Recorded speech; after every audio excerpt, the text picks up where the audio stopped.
de l'Assemblée nationale, qu'il vous plaise à présent de bien vouloir prendre la parole pour l'ouverture de la séance. Honorable Président. Honorable Président du Sénat et estimés collègues, Madame la Première ministre, chef du gouvernement, Messieurs les présidents de la Cour constitutionnelle et président du Conseil supérieur de la magistrature, Messieurs le procureur général près la Cour constitutionnelle, Messieurs les premiers présidents de la Cour de cassation, Messieurs les premiers présidents du Conseil d'État, Madame la première présidente du Conseil d'État, Messieurs le procureur général près le Conseil d'État, Messieurs les premiers présidents de la Haute Cour militaire, Messieurs l'auditeur général près la Haute Cour militaire, Messieurs les présidents de la Cour des comptes, Messieurs les présidents du Conseil économique et social, honorables membres des bureaux de l'Assemblée nationale et du Sénat, honorables députés et sénateurs, chers collègues, Mesdames et Messieurs les membres du gouvernement, Messieurs les présidents des institutions d'appui à la démocratie, Mesdames et Messieurs les ambassadeurs chefs des missions diplomatiques, Mesdames et Messieurs les représentants des systèmes des Nations Unies et des organisations internationales, Messieurs les représentants et chefs des confessions religieuses, Mesdames et Messieurs les officiers généraux et supérieurs des forces armées de la police nationale de la République démocratique du Congo, Mesdames et Messieurs les membres du bureau de l'Assemblée provinciale de Kinshasa, Messieurs le gouverneur de la ville-province de Kinshasa, Messieurs le bourgmestre de la commune de Lingwala, distingués invités en vos titres et qualités respectifs, Mesdames et Messieurs. De prime abord, permettez-moi de rendre grâce à Dieu Tout-Puissant,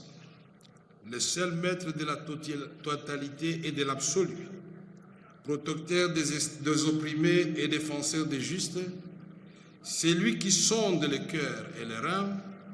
qui voit tout, qui sait tout et qui peut tout. Honorables députés, estimés collègues, je voudrais également vous souhaiter un bon retour dans cette salle de plénière après 3 mois de vacances rythmés par un travail parlementaire intense dans vos bases respectives. J'ai suivi avec la plus grande attention vos descentes sur terrain et vos actions au service de nos populations. Le bureau de l'Assemblée nationale est impatient d'exploiter vos rapports afin de porter les préoccupations de vos circonscriptions à l'attention des exécutifs pour une prise en charge appropriée. Je tiens aussi à exprimer toute ma solidarité aux collègues dont les circonscriptions restent encore sous occupation. Étant moi-même directement concerné, je partage leurs douleurs et celles de leurs électeurs, avec lesquels ils n'ont pas pu communier pleinement durant la période des vacances parlementaires. Honorables députés, estimés collègues, c'est avec une profonde tristesse que nous avons appris la disparition de notre collègue, la regrettée Sophie Kakouji Yumba, élue de la circonscription de Kabalo dans le Tanganyika. Au nom de notre auguste chambre, je salue sa mémoire et réitère mes condoléances les plus émues à sa famille biologique et politique, ainsi qu'à l'ensemble de la population de Kabalo. Mes pensées s'adressent également à ceux parmi nous qui ont perdu des proches durant cette période. Même si je ne puis tous les citer, je vais redire ici notre solidarité et notre compassion. Honorables députés, estimés collègues, distingués invités, au moment où je vous parle, l'Est de notre pays demeure en proie à des conflits armés d'une rare violence qui dure depuis 3 décennies. Les décomptes macabres des familles massacrées, des femmes violées, des villages incendiés et des vies brisées se poursuit encore avec des millions de déplacés sans abri, hélas. En Ituri, des groupes terroristes pillent, volent et massacrent. Le dernier massacre dans Mangujipa, dans le territoire de Lubero, est une illustration des affres que nous cessons de dénoncer et condamner. Au nord et au sud Kivu, la rébellion de M23, lourdement soutenue par le Rwanda, occupe illégalement et illégitimement une partie de notre territoire national, foulant au pied notre souveraineté et méprisant notre intégrité territoriale, pourtant inaliénable et non négociable. La gravité de la situation ne saurait s'accommoder ni de mollesse ni d'ambiguïté dans la condamnation de l'agression que nous subissons, attisée par la convoitise que suscite la fertilité de notre sol et la richesse de notre sous-sol. Comme je l'ai affirmé du haut de ce perchoir, et comme je l'ai rappelé à Montréal, à Kanto, à Brazzaville, à Abidjan, à Cotonou, à Paris ou encore tout récemment à Genève, je condamne clairement et je condamnerai toujours la guerre injuste qui nous est imposée ainsi que toutes les mains qui y sont impliquées. Je le répète, je condamne clairement et je condamnerai toujours cette guerre injuste et tous ceux qui participent à cette funeste entreprise. À cet instant, je voudrais nous inviter à garder dans nos pensées le plus profondes les populations de l'Est de notre pays qui endurent des atrocités innommables. Cette solidarité s'adresse aussi à nos forces armées qui, avec l'appui héroïque des patriotes résistants Wazalendo, se battent jusqu'au sacrifice suprême pour défendre la patrie, préserver notre souveraineté et restaurer l'intégrité des territoires. Je vous invite à vous lever et à observer 1 minute de silence en mémoire de chacun de nos combattants tombés sur le champ d'honneur, autant qu'à l'ensemble de nos compatriotes qui ont perdu la vie à la suite de cette guerre injuste.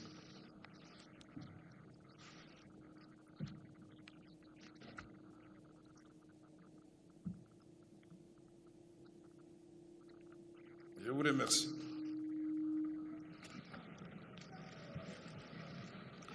Honorables députés, estimés collègues, avec votre concours, l'Assemblée nationale a engagé une action méthodique pour inscrire la question de la guerre à l'Est au cœur de l'agenda de la diplomatie parlementaire internationale. Cette démarche appuie les efforts inlassables et habiles du président de la République, son Excellence Félix Antoine Tshisekedi Tshilombo, auquel je rends ici un hommage mérité pour avoir fait le choix courageux de la paix, malgré la charge historique et émotionnelle que nous portons. Le processus de Washington et de Doha témoigne de son engagement en faveur d'une paix durable et d'une prospérité partagée dans la région des Grands Lacs. L'Assemblée nationale entend jouer pleinement son rôle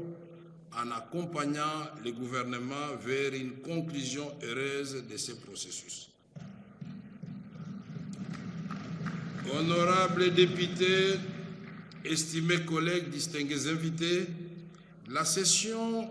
ordinaire qui s'ouvre aujourd'hui sera principalement consacrée à l'examen et à l'adoption du projet de la loi des finances 2026 que j'ai eu l'honneur de recevoir des mains de Madame la Première ministre ce matin. Il nous revient, à notre qualité d'autorité budgétaire, de veiller à ce que les crédits budgétaires reflètent les priorités nationales. En premier lieu, le secteur de la défense nationale de la sécurité et du maintien de l'ordre public devront recevoir des moyens à la hauteur des défis actuels, notamment pour renforcer nos capacités de dissuasion et améliorer les conditions de vie de nos hommes et femmes en uniforme. N'y a-t-il pas lieu aussi d'envisager une dotation spéciale d'appui aux patriotes résistants pour faciliter leur formation et favoriser un alignement sur les standards de notre armée en accord avec la législation en vigueur? Nous veillerons aussi à la qualité de la dépense publique, en privilégiant aussi bien les investissements structurants que les dépenses sociales essentielles, notamment dans les domaines de l'agriculture et de l'industrie de transformation, l'énergie, l'éducation et la santé. La loi de finances 2026 devra répondre concrètement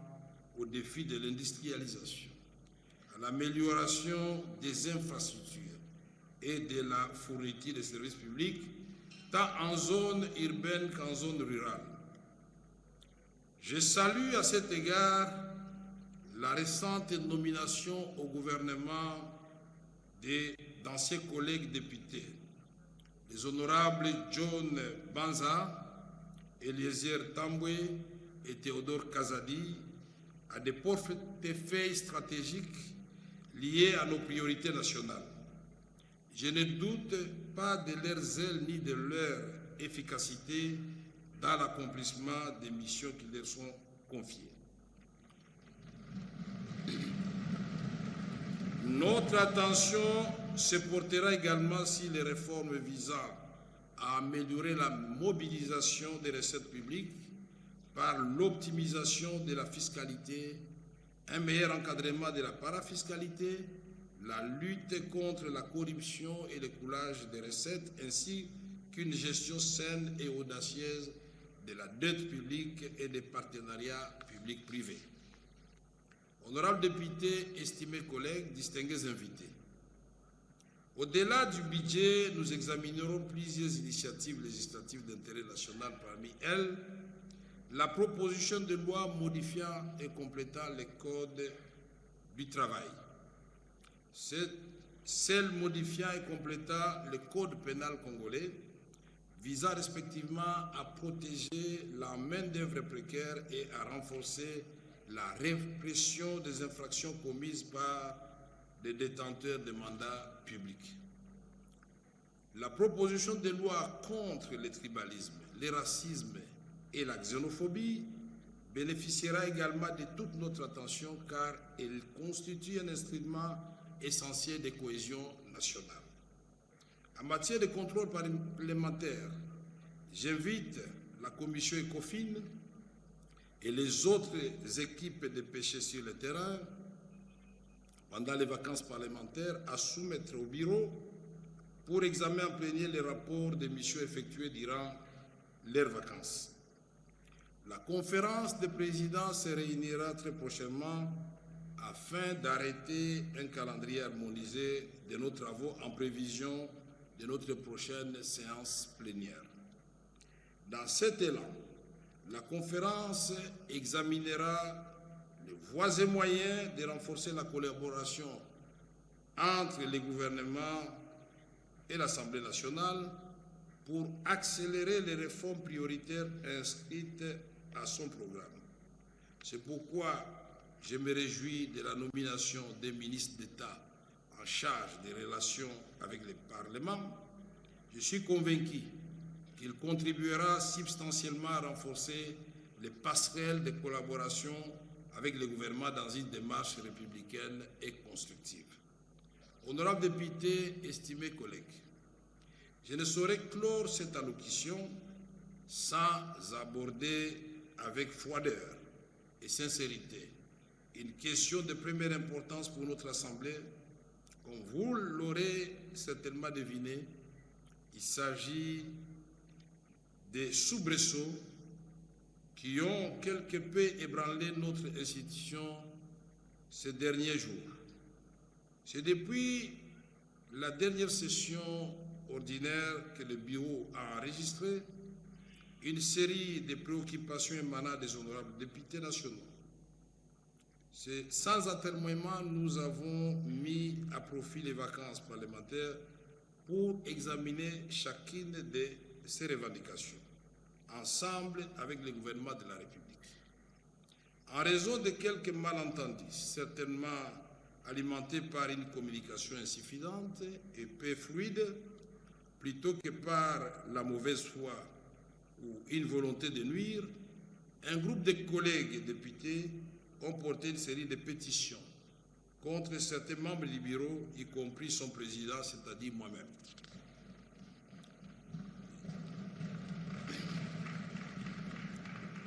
Je voudrais vous rassurer ici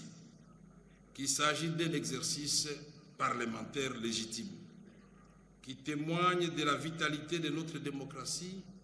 et qui ne devrait pas s'encombrer de vaines polémiques inutilement chronophages. Cependant, il me semble à propos de rappeler que cette initiative devrait être reconsidérée à la lumière des avancées notables enregistrées dans la prise en charge des principales préoccupations soulevées et aussi au regard du contexte particulier que traverse notre pays. Je rappelle au souvenir de chacun d'entre nous que nous faisons face à une menace existentielle bien réelle, au moment où les forces négatives remettent en cause notre souveraineté nationale. Le peuple que nous représentons attend de nous une action motivée par l'unique désir de répondre à ces priorités, parmi lesquelles figure en bonne position la restauration de la paix et de l'autorité de l'État sur l'ensemble du territoire national, le renforcement de son pouvoir d'achat et la fourniture des services sociaux de base. Pour cette raison, et suivant les orientations sanitaires reçues de son Excellence Monsieur le Président de la République, chef de l'État, dans son rôle constitution des garants du bon fonctionnement des institutions, le bureau de l'Assemblée nationale a entrepris des consultations au sein des conférences des présidents, des différents caucus, ainsi que des structures spécialisées comme les réseaux de jeunes parlementaires pour garantir une rentrée parlementaire apaisée. Placés sous les signes de la transparence, ces échanges très fructueux ont permis d'élever de nombreux équivoques et de constater les avancées notables enregistrées dans la prise en charge des préoccupations soulevées par les élus. Une restitution plus complète vous sera faite à huis clos après le départ de nos invités et je l'espère, avec le concours actif des honorables députés pétitionnaires. Je voudrais ici saluer l'attitude républicaine des honorables députés nationaux, y compris certains parmi les pétitionnaires qui ont manifesté une réelle volonté de préserver la stabilité de nos institutions, de renforcer la cohésion au sein de l'Assemblée nationale et de resserrer les rangs derrière le commandant suprême de nos forces armées. Je vous invite donc à la plus grande vigilance pour ne pas donner l'occasion à l'ennemi de renforcer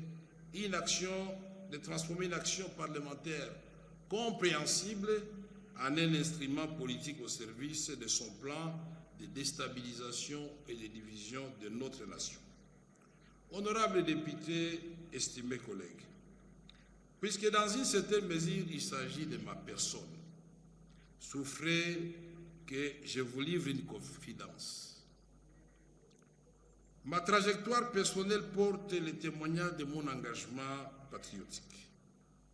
Toute ma carrière a été consacrée à un seul idéal, servir notre peuple. Ma loyauté envers la nation n'a jamais faibli, ni face à l'épreuve du temps, ni devant l'adversité politique. Souvent au détriment de mon intérêt personnel, parfois au péril de ma vie, et malgré les mépris, les invectives et les calomnies, j'ai toujours choisi le camp de la République. Vous vous rappellerez que le conflit avec le Rwanda m'a déjà coûté, à son temps, ici même, le perchoir de l'Assemblée nationale. Mais ma fidélité à la patrie demeure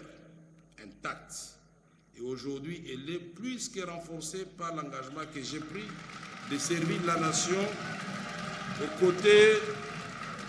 du président de la République, son Excellence Félix Antoine Tshisekedi Tshilombo. Sur une carrière qui dure depuis plusieurs décennies maintenant, les tumultes de la vie politique ne m'ont laissé que trop peu de répit. Mais j'ai béni le ciel parce que les tempêtes et les naufrages m'ont enseigné les vertus de l'amour fraternel, de l'unité et surtout du pardon. Ne suis-je pas celui que vous appelez affectueusement les pacificateurs? Aujourd'hui encore, je serai pacificateur jusqu'au bout.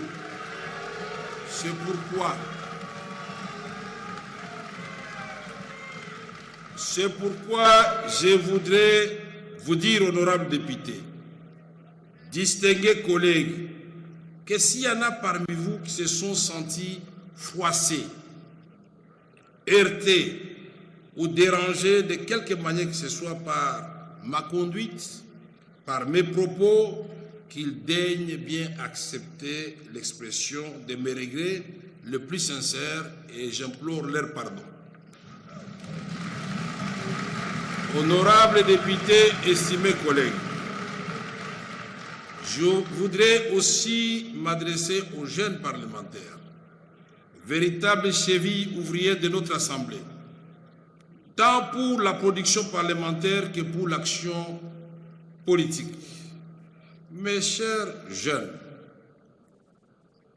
votre appel a été entendu et le bureau s'emploiera à créer les conditions de votre épanouissement, notamment à travers un plus large espace d'expression et des opportunités pour renforcer vos capacités. C'est d'abord pour répondre à vos besoins de formation que le bureau a entrepris de mettre en place une académie parlementaire en étroite collaboration avec les vice-premiers ministres, ministres de la fonction publique, l'IAU, à travers l'École nationale d'administration ENA. Cette session budgétaire sera la vôtre. Je vous invite, vous, autant que l'ensemble des députés nationaux, élus légitimes de notre peuple et gardiens de ses aspirations, à travailler avec acharnement dans l'abnégation et la discipline pour offrir à ces peuples dont nous sommes les élus légitimes et les gardiens de ses aspirations la contrepartie de la confiance qu'il a placée en nous. Honorables députés, estimés collègues, distingués invités, permettez-moi de conclure cette adresse par une invocation des Saintes Écritures qui, dans le psaume 133, nous enseigne ce qui suit. Voici, ô, qu'il est agréable, qu'il est doux pour des frères de demeurer ensemble dans l'unité.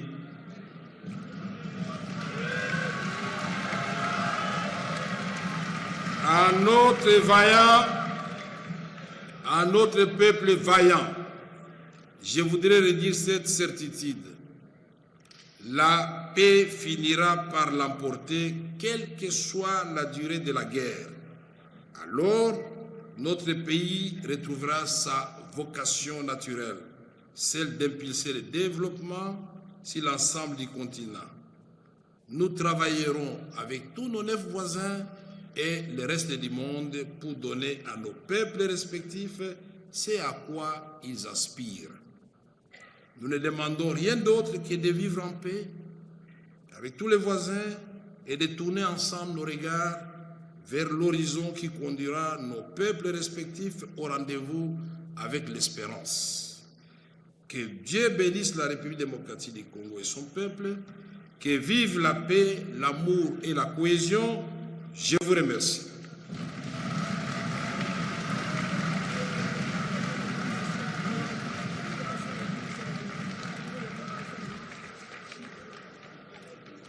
Honorables députés, chers collègues, chers invités, si c'est, je déclare ouverte la session de septembre 2025. L'ordre du jour étant épuisé, la séance est donc levée. Je vous remercie. Mesdames, Messieurs, le protocole vous présente les dispositions relatives à la sortie de la salle que voici. Sortiront en premier l'honorable président de l'Assemblée nationale, son homologue du Sénat, Madame la Première ministre, accompagnée des membres de 2 bureaux et les membres du bureau du Conseil supérieur de la magistrature. Et ce, par la porte principale qui donne dans le hall du palais du peuple. Les autres chefs de corps, les honorables députés et sénateurs, les membres du gouvernement, les ambassadeurs et corps diplomatiques et les autres officiels sortiront, eux, par les portes latérales, pendant que les autres invités resteront à leur place pour sortir en dernière position. Merci beaucoup. Pour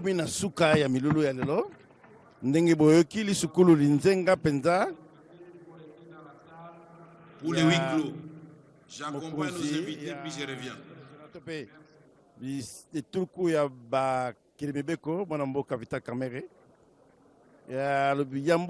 Yamboli penda makambo maike mai masengeli koloba mai marobi ma so mazaki bongo nantina makasi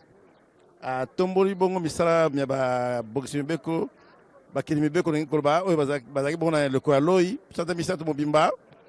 akumisi yango pe albiti bazo zera bongo ba rapport ya bango po ete ko bongo ko manyola yango na kati ya Assemblée nationale pamate bango ba mimaka bongo bampasi minyoko bisengeli pe bongo na bongo ya bana mboka po baluka bongo leta mbula mataya kwa kuza bongo mikano misengeli bongo ko pesa kimia to pe ko pemisa bana mboka na lolenge lolongo bani alobi lisusu likambetali bongo misala ya budget pa batewe bete budget to pe mabongisi ya misolo yango nde ko tambusaka mboka pe session ya session motuya ya session ko mabongo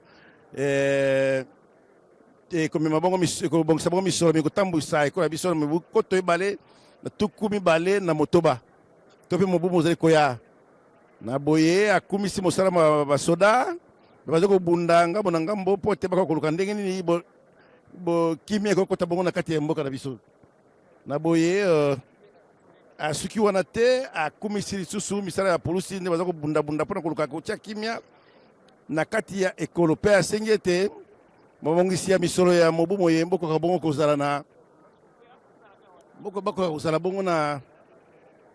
nazali bongo liboso ya ngai ya yemoka kompisa kombo honorable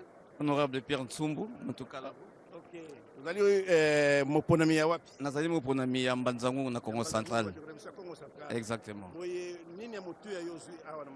na lisukulu ya Papa Vital Kamerhe. Eloko na zwi ya mutu ya président asengi tokitsa mitema o abingi lokola apaisement parce que tango tozali ezali tango ya kozala nde lisanga oyebike mboka to mikakatano ebele otai na este kuna bitumba social pe ya mboka eza malamu te peuple ko souffrir ezali tango ya kokabwana te e tango ozala liboke po tosala mosala oyo peuple asengaki biso awa nga na ndimaki yango avant kutu omoni makambo ezali oyo oyoki ba revendication ya pétition ezali makambo kati ya ndako je crois que soki likambo so eza te esengeli vraiment makambo oyo tolelanga kati ya ndako loka mwasi na mobali bongo population ya biso ekontinue kosouffrir te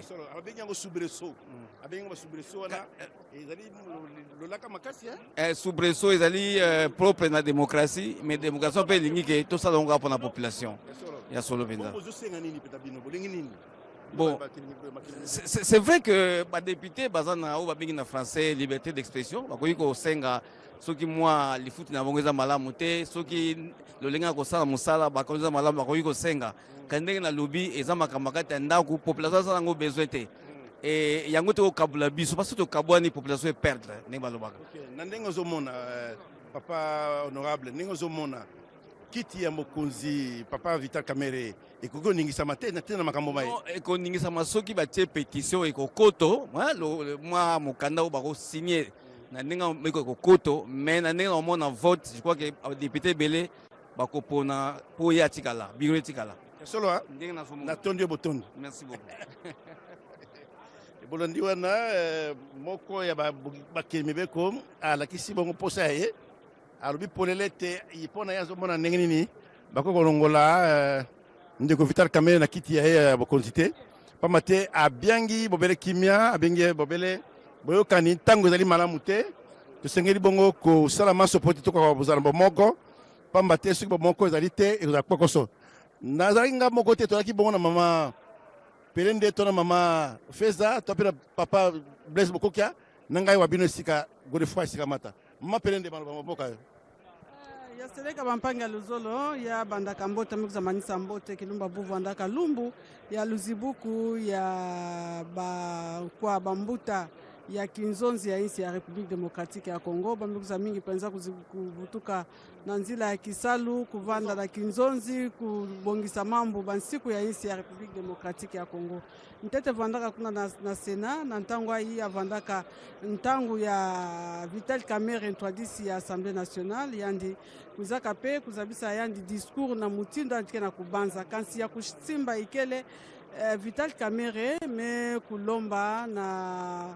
ba ntumwa ya nkangu ba kuza mingi penza kusimana na maboko samuti basala bisalu ya insi na mutindo sa kufanakana pe ya mekuza zabisa jambo mekutala ngemba ti ya seleka ngemba takwiza yala hata ko yata umela mengemba ina takwiza mingi penza kuyala kati ya insi ya République démocratique ya Congo ina ndevo andaka mabanza mingi discours ya Vital Kamerhe na kumona ti ya seleka bamekuza vutukila Kisalu amekuza lomba na ba mtumwa ya nkangu bao yonso kulipesa na Kisalu samuti bisalu ya insi ya République démocratique ya Congo kwa Antoine. Ndiyo ni kusema kwamba mnatoka kufuata hotuba ya presidenti wa baraza la taifa Vital Kamerhe ambaye ya kufunguliwa kwa kipindi hicho cha kawaida chenye kuangalia mambo kitaangalia mambo mingi ya bajeti. Ndiyo kusema kwamba hotuba huo unatoka kusomwa naye Vital Kamerhe alisema ya kwamba inaomba kuwa umoja katika undugu na mapendo kwa sababu yao yanaleta nguvu. Naomba kwa wakongomani wote ndio tunaweza kuwajulisha usema kwamba katika kipindi hichi cha Septemba alikuweko waziri mkuu, pia waziri wa bajeti, mawaziri mbalimbali wa pesa, pia wapashaji wa habari ndio waliweza kupatikana katika kipindi hicho cha Septemba cha mwaka huyu wa 2025. Ndio wanabunge walikuwa wengi katika kipindi hicho cha Septemba hapa kupale di peuple esika mata matondo mingi mama Pelende matondo mingi mama Feza matondo mingi ndeko Blaise pote maso mabongisa maki awa masuki bolandaki biso na kati ya ndako ya makita monene ya paili peuple pa wapi bofungwami boti kosala mabongo ya misala ya bakili mibeko pona sanze ya libwa ibandaka bongo na katikati mikomesanza 15 ikusaka bongo ndambo ya mikolo to pe basanza misato pa mate basangi ko bongisa bongo misolo kokamba biso na mobu mozali boso na biso mobu koto ba na tukumi bale na motoba to tondi bongo bakambi ya RTNC ba basungi biso po te to bongo kokoma mboka bino to tondi bongo kobanda mama mokonzi na biso